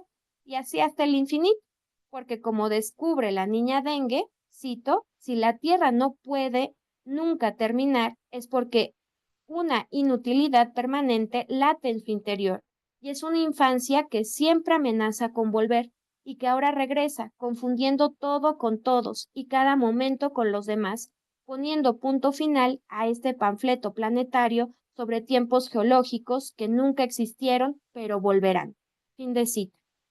Por último, podemos decir que a través de sus obras Michel Nieva pone en evidencia que la explotación de los recursos naturales no es un fenómeno aislado, sino que está intrínsecamente ligado al despojo de la dignidad humana, ya que las prácticas extractivistas reducen a todo y a todos al estatus de mercancías. Así, el extractivismo no solo se manifiesta en la devastación de nuestro planeta y sus recursos, sino también en la explotación de los individuos, quienes, como los personajes en la novela, quedan atrapados en ciclos de opresión y explotación. De esa forma, la infancia del mundo es una muestra de que las distopías no son meras fantasías apocalípticas, sino representaciones poderosas que al hablar de futuros imaginados, en realidad revelan las preocupaciones más urgentes de nuestro tiempo y de nuestro mundo. Muchas gracias. Bien, pues muchas gracias, Julia, por esta ponencia que nos has compartido. Y bueno, también gracias por apegarte al tiempo. Entonces, con ello podríamos abrir espacio al diálogo. Y bueno, denme un minutito.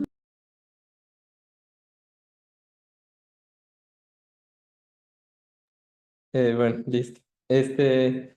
Sí, entonces podríamos abrir espacio al diálogo y me gustaría yo comenzar con lanzando una pregunta a cada una, si están de acuerdo, y poder así empezar a conversar. De la primera ponencia sobre la novela de Rodrigo Rey Rosa, que nos compartió Olga. Creo que ha sido como muy interesante el orden incluso de las ponencias, porque hemos como, creo que presentan un recorrido muy importante de cómo se ha ido transformando incluso la escritura de la distopía, ¿no? O sea, con autores que no solo por su género, sino también por su generación, o sea, se enfrentan a la escritura de la distopía de formas distintas, ¿no? Hasta llegar a lo que hace Michel Nieva prácticamente en la actualidad. Entonces, me gustaría, Olga, que nos compartieras tu opinión sobre, bueno, yo alcanzo a percibir que en la manera en la que el autor plantea este mundo de ficción, existe todavía una diferencia clara entre los opresores y los oprimidos. Entonces, creo que hemos visto desde una perspectiva crítica cómo cuando se establecen estas polarizaciones tan tajantes, se incurre en cierta idealización de la sociedad oprimida y se presenta a personajes de alguna forma idealizados en sociedades un tanto idealizadas, en este caso respecto a la referencia a la comunidad maya. ¿Y qué tanto ocurre esto en la novela y cuál es el valor político, estético y ético que encontrarías en la forma en que es representada la cultura oprimida en este escenario distópico? Esa sería mi pregunta, Olga.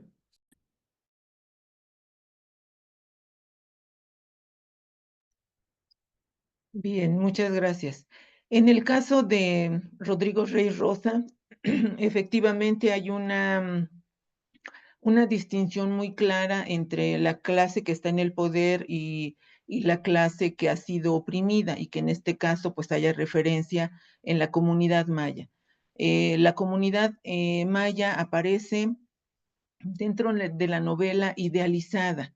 De alguna manera, sus personajes van a ser representativos de una visión de mundo que, eh, que, que Rodrigo Rey Rosa propone retomar. La clase que aparece, y que bueno, ahí ya no me detuve precisamente en, en describir a cada uno de sus personajes, porque, pues bueno, aparecen muchísimos personajes. Entonces, a grandes rasgos, pues bueno, yo les denominé la comunidad maya, si aparece idealizada. En el caso de la clase en el poder, es una clase que Rodrigo Rey Rosa presenta ya en un punto crítico en donde pues se atreve a destapar como toda esta red de corrupción precisamente, y ya se encuentran incluso pues presos, o el presidente ya ha salido del país, por ahí algunos de los que ayudan, o sea, ya se encuentran en situaciones críticas. Los personajes también es importante comentar, van evolucionando, en ese sentido van evolucionando, y y al final, pues todo se destapa. Rodrigo Rey Rosa creo que tiene en la novela esa oportunidad de destapar, como repito, toda esta red de corrupción, y proponer como a través de estas comunidades indígenas, un cambio de perspectiva, un cambio de cuidado hacia esto que desde la ecología de colonial se denomina pues el habitar la tierra. Entonces sí hallamos esta identificación muy clara en principio, y en ese sentido pues Rodrigo Rey Rosa pues nos presenta pues esta nueva visión de mundo, y una nueva forma pues de habitar la tierra. No sé si Gracias. respondo a la pregunta. Sí, creo que precisamente como que este es el valor, ¿no? De este tipo de visiones como muy contrapuestas, el llevarnos a nosotros como lectores y lectoras a reconsiderar esas otras formas de habitar que, pues, que históricamente han sido marginadas, atacadas, e incluso destruidas en muchos casos. Igual también si Julia, Sofía quieren como participar y comentar algo, adelante, ¿no? Pero yo también quería preguntarles a ustedes, a las dos, porque me parece que el hecho de que la literatura empiece a incluir como protagonistas elementos del entorno, como el agua, como los mosquitos, ya sean plantas, animales, mm, u otros, empieza también a provocar una transformación de las estructuras mismas de las novelas. Entonces, me gustaría que pudieran como conversar un poquito sobre esto, cómo el incluir estos elementos no humanos ha afectado desde su perspectiva la escritura misma de la distopía, ¿no? Hablabas, Sofía, de cómo el agua se convierte en elemento central de la narración, y de alguna manera también hace girar la narración en distintos sentidos, la hace fluir en distintos sentidos. Y la novela de Nieva yo no la he leído, pero por lo que comentas, Julia también nos presenta allí algunos, pues, estructuras no habituales, ¿no? A lo mejor a partir de estos personajes. Entonces, que pudieran un poquito comentar sobre eso.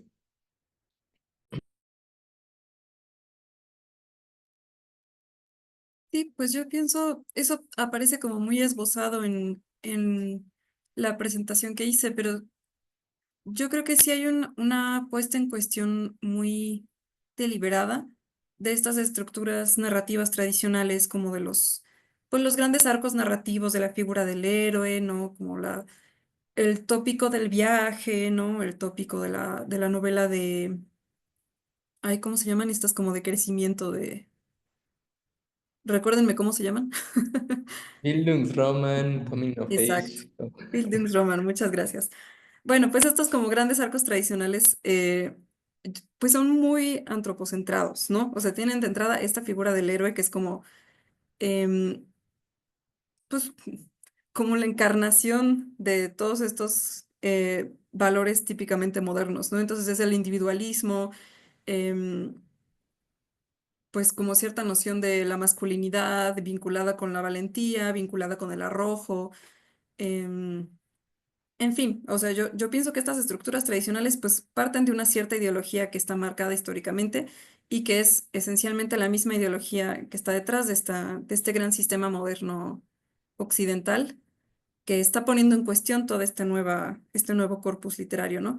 Entonces, como consecuencia, pues no van a compartir estas estructuras narrativas, sino que van a buscar otras distintas. Entonces, pues yo hablaba de estas novelas donde justamente no se tienen estas grandes figuras heroicas, como las personajes son mujeres que están como esencialmente tratando de seguir sus vidas cotidianas como pueden o de sobrevivir, pero sin grandes gestos, sin grandes momentos de arrojo o de aventura, solo están siguiendo sus labores de cuidado, siguiendo sus trabajos de supervivencia a lo largo de estos momentos de crisis casi apocalíptica. Entonces, figura del héroe se ve cuestionada, se ve cuestionado también, como se ve en Mugre Rosa, pues está la estructura narrativa que tiene comienzo, clímax, final. También se empiezan como los tiempos a un poco confundir o alargar. Esas son algunas de las maneras, pero yo creo que en todo el corpus literario se pueden ver muchos más ejemplos distintos. Gracias, Sofía. ¿Tú Julia, qué no sé opinas, si Julia? comentar algo al respecto. Sí, pues estaría de acuerdo. De hecho, efectivamente, ¿no? Pues la novela que presento de Michelle Nieva, de la infancia del mundo, salió el año pasado, ¿no? En 2023.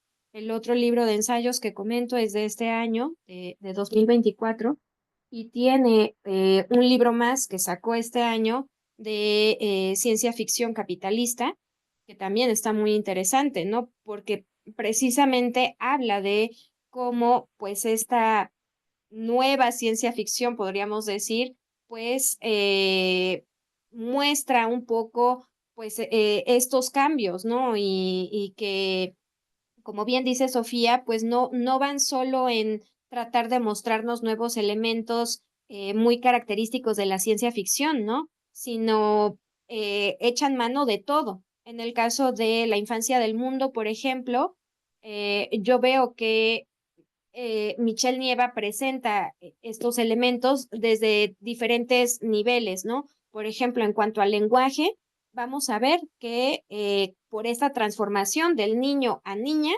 pues el lenguaje inclusivo está presente a lo largo de prácticamente casi toda la obra, ¿no? Son varios capítulos en los que tenemos la inclusión del de la E, como pues ese neutro, y también, por ejemplo, pues la X, ¿no? Entonces, pues ya ahí en el lenguaje lo tenemos. También visualmente, no hice una presentación porque no me quería extender más, pero precisamente para hablarnos de los Caribes, pues tenemos las imágenes de los mapas, ¿no? Entonces, nosotros podemos visualizar cómo son este Caribe pampeano y cómo es también este Caribe antártico, ¿no? Qué transformaciones han tenido, en fin. Entonces, visualmente, pues sí, ya es otra presentación, ¿no? Como pues ya lo han hecho desde hace varios años algunos otros escritores al incluirnos pues fotografías, no solo para darle veracidad a la obra, sino para incluso pues también ubicarnos, ¿no? Entonces, pues eso es muy interesante. Y también coincidiría con Sofía en este sentido de eh, el protagonista o la protagonista o le protagoniste que pues en muchos momentos juega como la víctima, pero en otros también como el héroe y en otros también como el victimario, ¿no? Entonces, ese proceso a lo largo de toda la historia, pues entonces nos hace cuestionar mucho, pues la figura de este protagonista o esta protagonista, ¿no? Entonces, ya no sabemos como lectores qué es, ¿no? Entonces, creo que sí, es algo que ahora están haciendo también pues los escritores y las escritoras en estos cambios para la ciencia ficción, ¿no? Ligándolo, por supuesto, con las enfermedades, porque en este caso pues es un mosquito, ¿sí? No es un ser humano, ¿no? Y viene la descripción de este niñe que pues es un mosco humano, porque tampoco es propiamente un mosco, ¿no? Es del tamaño de un ser humano. Entonces, en muchos momentos, pues sí, ya no sabemos qué lugar ocupamos, ¿no? Y además, al llevar esta propuesta a que todo se repite hasta el infinito, no solo el videojuego, sino también el extractivismo, también la opresión y así, eh, pues nos hace cuestionarnos también cuál es nuestro lugar, ¿no? Muchas gracias, Julia, Sofía, por sus respuestas. Sí, estoy como de acuerdo con ustedes, que creo que eh, una, uno de los rasgos que vuelven interesantes estas novelas y esta nueva ola de ciencia ficción en América Latina o de literaturas distópicas latinoamericanas, pues es precisamente esto, ¿no? El juego con las estructuras, el juego también desde la diversidad sexual, también creo que es como bien interesante. Eh, Igual invitar a Edivalda si quisiera como tener alguna intervención. Si no, me gustaría que Sí, era bueno, como bueno, Samuel, te interrumpí, pero antes de, a mí me gustaría mucho decir una participación. A las personas asistentes, si quieren participar también, lo pueden hacer, pueden encender su micro o los podemos hacer panelistas justamente para que haya esa interacción. Entonces, en lo que alguien se anima, que la verdad yo veo que hay muchos trabajos que se están haciendo en Tübingen que están justamente tratando muy de cerca los temas de toxicidad, de buen vivir, de otras maneras de repensar la ontología política, pues que pudieran participar con nosotros. Y en lo que se animan, pues bueno, les quiero dar una gracias a las tres, o sea, fueron muy interesantes las preguntas, porque justo cuando empezamos la organización, Rui y yo pensamos en cómo hacer que todas las cuestiones de la ontología política, de los regímenes de verdad, se pusieran en entredicho en todo el Global South, ¿no? No solamente en América Latina, sino en todo, en África, por ejemplo, en Asia. Y en este punto, yo escuchándolas, pensaba mucho en que, claro, que estas escrituras, por como misma Julia lo dijo, de la ciencia ficción, es una crítica justamente a la modernidad, en el sentido de escribir desde otras perspectivas, desde otras maneras, otras formas de sentir, de percibir.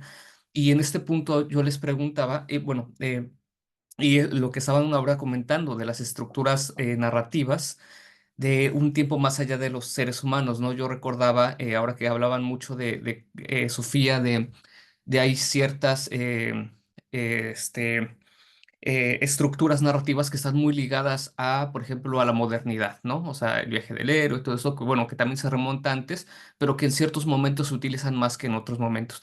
Y yo recordaba justo la cueva de Liliana Colanzi, o sea, donde se está contando de diferente manera un tiempo que ni siquiera al final es de los seres humanos, es de una progresión infinita que era bellísimo y que justo yo creo que ilustraba mucho lo que Sofía decía, o sea, era como el ejemplo paradigmático de eso. Y en este punto, yo ahora sí va mi pregunta, y es, pensaba mucho en que estas autoras nos están proponiendo, bueno, también Rodrigo Rey Rosa, una manera de repensar lo sensible, es decir, una propuesta estética, pero que si la estética es una forma de sentir diferente, y de eso se trata, de sentir diferente, también hay una propuesta ética y por tanto política en la literatura. Y en este punto a mí me gustaría mucho pensar que ustedes con los trabajos que han realizado de sus autores nos platicaran mucho de esa propuesta política, ética, que está detrás de un posicionamiento estético y que la verdad les agradezco mucho, fue muy sugerente todas y cada una de las participaciones. gracias, Edivalda. No sé quién quiera tomar primero la palabra. Pues si quieren, desde el punto de vista de las tres autoras de las que hablaba un poco, em, sí, yo pienso que está íntimamente ligado lo estético con lo ético y con el compromiso, pues político y también como un poco divulgativo, un poco de denuncia que se puede ver en estas tres obras, ¿no? Entonces, por un lado, pues sí, yo creo que esta experimentación con las estructuras va un poco por ahí, ¿no? Como de obligarnos a pensar, a configurar las nociones, el tiempo, las personas y su relación con el ambiente, obligarnos a configurarlo diferente.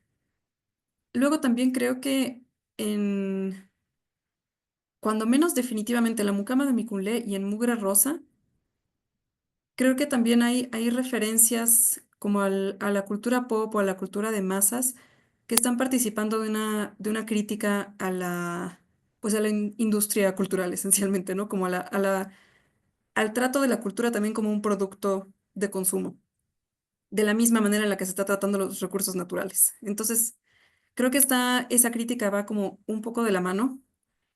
En el lado de Mugre Rosa, creo que también hay una crítica como a la impresión fácil frente a la belleza aparente. Justamente en ese fragmento que yo citaba de cómo cuando el mar pues se pone rojo, se pone violeta, la gente empieza a tomarle fotografías como implícitamente como para ponerlas en su Instagram en vez de aterrarse porque eso no es natural, porque eso no es para nada normal. Entonces, esas reacciones que a veces tenemos que son como pues puramente estéticas y superficiales, como en vez de preguntarnos las causas de fondo, creo que también está un poco denunciado ahí en esa novela. Entonces no sé si por ahí va un poco la pregunta, pero es lo que a mí se me ocurre con esas tres novelas. Gracias, Sofía. Julia, activaste el micrófono. Sí, en mi caso, con Michelle Nieva, yo creo que también yo no profundicé en la parte del videojuego del siglo XIX, pero vienen varios capítulos donde pues nos dice cómo juegan los niños en este videojuego y que de hecho pues es el final de la novela, ¿no? Este videojuego pasa el niño que está jugando, que es el dulce, pasa a otro nivel y en ese nivel pues se da cuenta de que es pues la realidad en la que vive, ¿no? Entonces, y empieza a pensar que, bueno, si mata a la niña dengue, pues entonces va a tener tales consecuencias, y si le dice que sí es su papá, pues va a tener tales otras consecuencias, en fin, ¿no? Entonces, creo que también, sí, efectivamente hay una crítica a, pues a estas cuestiones culturales y sobre todo yo diría a un análisis y una reflexión sobre nuestra historia, porque precisamente al plantearnos este videojuego del siglo XIX, vemos muchas cosas que eran pues la realidad, la cotidianidad de ese siglo XIX y que al verlos ya como un juego que están jugando los niños, pues decimos, qué horror, ¿no? ¿Cómo es posible? Y entonces, eso a la vez creo que hace que también pensemos sobre nuestra realidad en este siglo XXI y que reflexionemos sobre algunas cosas que podríamos decir, pues, qué horror que están sucediendo, ¿no? Y que ya las hemos normalizado y que consideramos, pues, que pues ya es donde vivimos y es lo cotidiano y que sí, si el agua empieza a convertirse en violeta o rosa, pues hay que tomarle la foto para el Instagram, ¿no? Y nada más. Entonces, eso también está muy presente en Michelle Nieva y de hecho en el otro libro que sacó este año, el de Tecnología y Barbarie de los ensayos, todos los ensayos reflexionan sobre eso. Reflexiona, por ejemplo, sobre los zoológicos humanos y que ahora, por eso decía, ¿no? Nos puede parecer algo bárbaro y ficticio, pero ¿bien que se hizo? Entonces, va a reflexionar sobre todo eso en la novela y en muchas de sus obras para hacernos pensar en nuestro pasado, en nuestra historia y a partir de eso, pues también, ¿no? ¿Qué está sucediendo en nuestro presente y hacia dónde vamos? ¿Cuál es el futuro que nos espera, ¿no? Gracias, Julia. Olga, si quisieras también comentarnos un poco sobre la pregunta que te lanzó Edivaldo.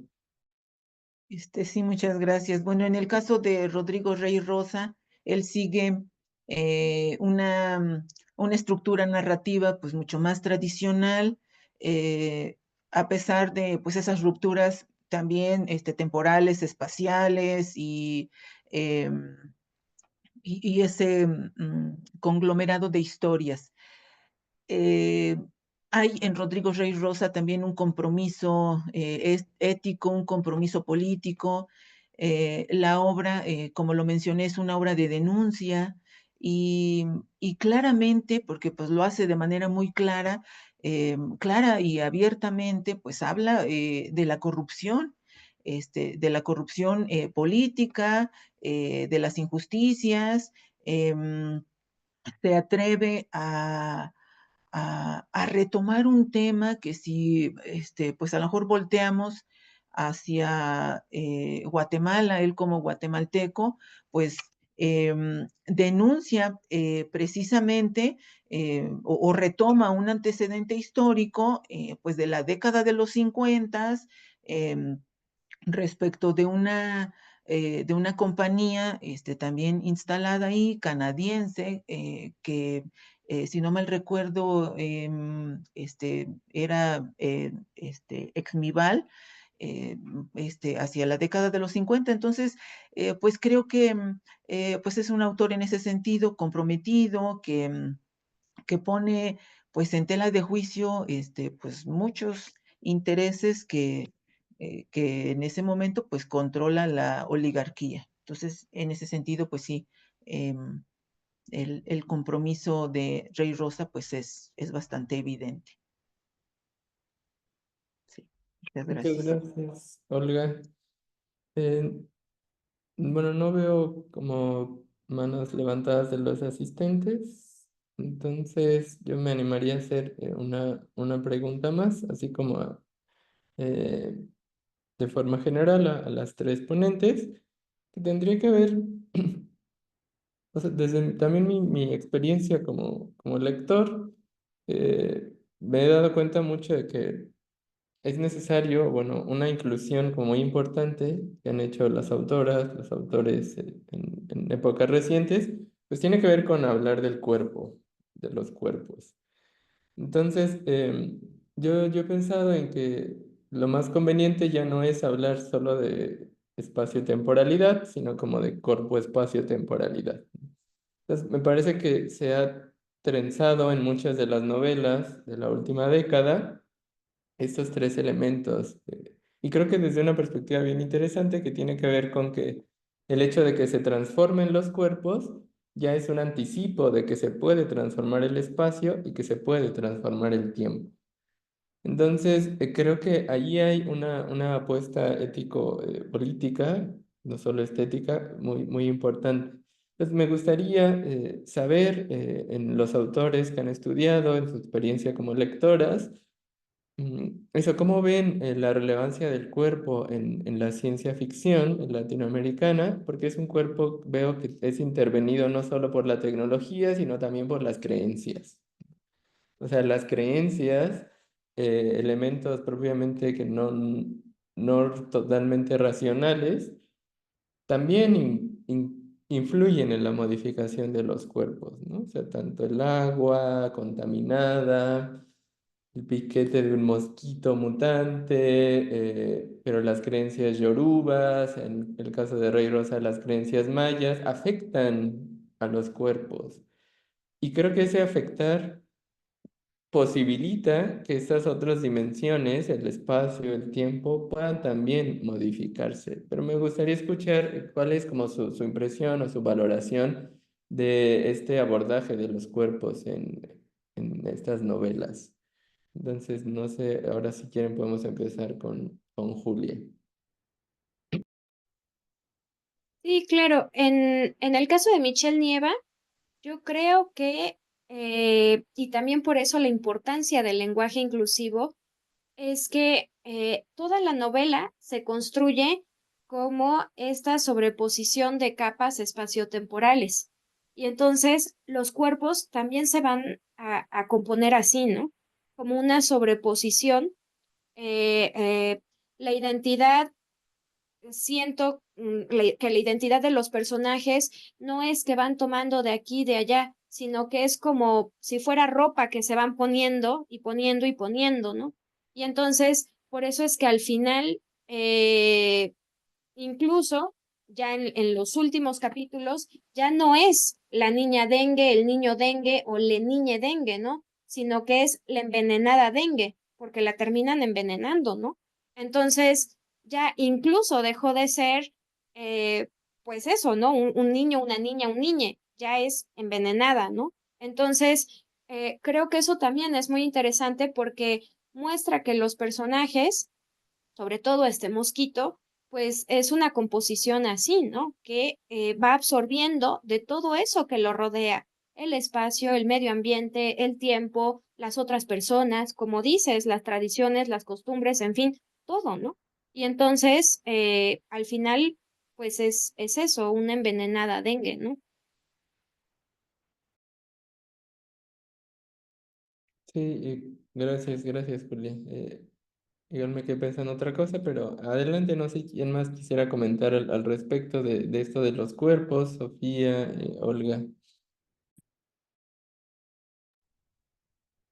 Sí, pues en lo que yo he observado, de entrada, pues el tema de los cuerpos creo que sí cambia según pues según el género de quien escribe. Creo que sí hay un énfasis particular históricamente en los cuerpos, en la literatura femenina. Y, y creo que también cambia según, ya en el ámbito de la ciencia ficción, creo que según se trata de una distopía o de una utopía o del estilo de ciencia ficción. Por ejemplo, en las tres obras que comento acá, pues las tres son de corte distópico, entonces creo que su manera de presentar los cuerpos va a ser más como una suerte de lienzo en el que se materializan las vulnerabilidades, los peligros, los efectos de la devastación, ¿no? Entonces, al tratarse de cuerpos femeninos, pues todo esto está también marcado pues por las expectativas de género, ¿no? Entonces son mujeres que em, a la vez que en sus cuerpos están viviendo las consecuencias pues, de la toxicidad, de la contaminación, de la devastación, al mismo tiempo tienen que seguir funcionando como mujeres, entonces seguir cuidando, seguir maternando, seguir, no sé, explotando sus propios cuerpos para sobrevivir. Así que en estas novelas sobre todo lo veo así como una materialidad donde se ven los efectos. Por ejemplo, en Mugre Rosa también pues vemos efectos de la enfermedad, de esta toxicidad, en Max, en las otras personas que van falleciendo como consecuencia o que están en los hospitales. Pues hay descripciones vívidas, ¿no? De cómo se ve el envenenamiento por este vapor o por esta agua. También es muy claro en Distancia de Rescate cómo se describen los cuerpos de los niños como ya mutados o deformes o distintos. Y un, pues un pequeño elemento que a lo mejor vincula la mucama de Mikunlé con Distancia de Rescate son como nuevas técnicas que permiten pasar un poquito más allá de las posibilidades del cuerpo humano tal y como las conocemos actualmente, ¿no? Entonces pues hay todo un tema que no toqué, pero en la mucama de Mikunlé pues Alcide cambia de género. Entonces ahí es algo que evidentemente ya existe, pero no existe gracias a una sola droga que provoque este cambio de la noche a la mañana, ¿no? Entonces ahí está el imaginario, digamos, técnico de cómo transformaciones corporales pueden darse en un futuro posible.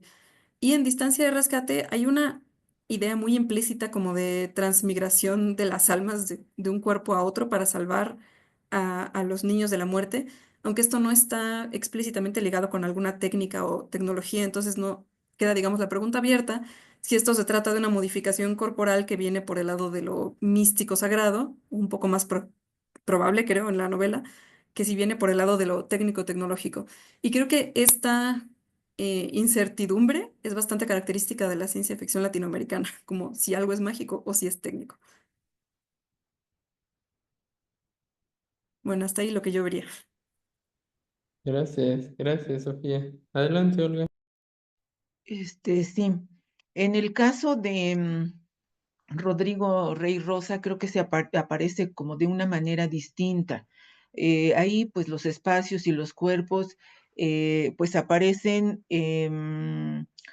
muy bien diferenciados, aparecen muy bien identificados pero desde esa como espacialidad, em, desde esa cuestión identitaria, ahí sí, y tiene que ver eh, con el espacio, o sea, ese cuerpo, en tanto, pues es un ser físico, aparece situado desde esa, am, eh, desde esa desigualdad y desde esa identificación pues, del espacio.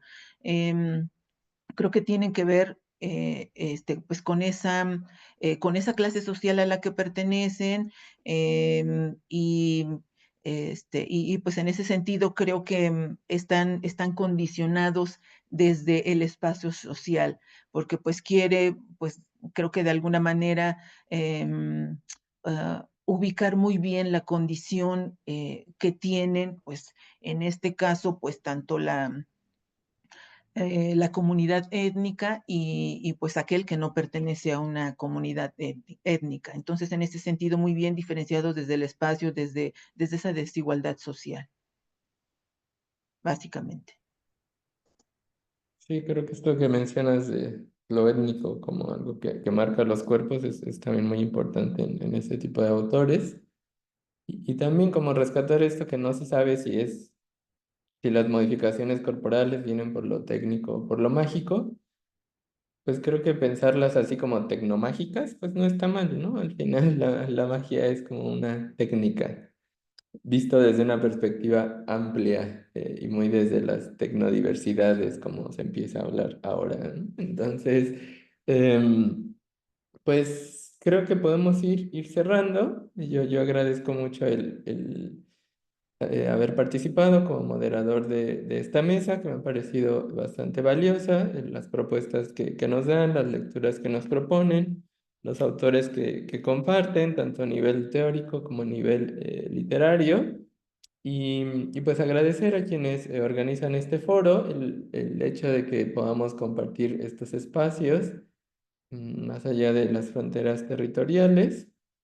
Y más allá también de lo que hacemos, ¿no? Me gusta mucho este foro que tiene presencia de escritores, escritoras, académicos, académicas, y esto creo que permite también generar un impacto político mayor, ¿no? Es el que podamos estar articulados, articuladas, sin importar el lugar que ocupamos en este ecosistema literario. Y pues nada, agradecer a Julia que facilitó esta mesa y a Sofía, Olga por sus ponencias, gracias a Edivaldo también por todo el apoyo y la organización de Y, esta mesa y a quienes nos eh, y no, acompañaron. y gracias a ti, Samuel. Simplemente para terminar y ya como podamos ir, para todavía los que están, no se les olvide que hoy justamente empiezan las conversaciones con los escritores.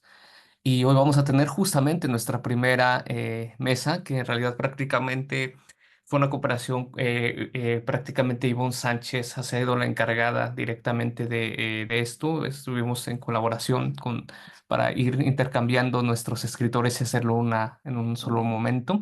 Y justamente hoy, ahora aprovechando que Sofía Mateus está aquí, porque ella va a moderar. Entonces, nos vamos a ver en un momento, Sofía, y bueno, también darle las gracias a Ivonne Sánchez por todo su apoyo y todo lo que ha hecho por nosotros, ¿vale? Así que pues muchas gracias a todos y nos vemos pronto. Un Chao, chao. gusto. Cuídense. Gracias, hasta luego. Un Gracias. abrazo, Edivaldo.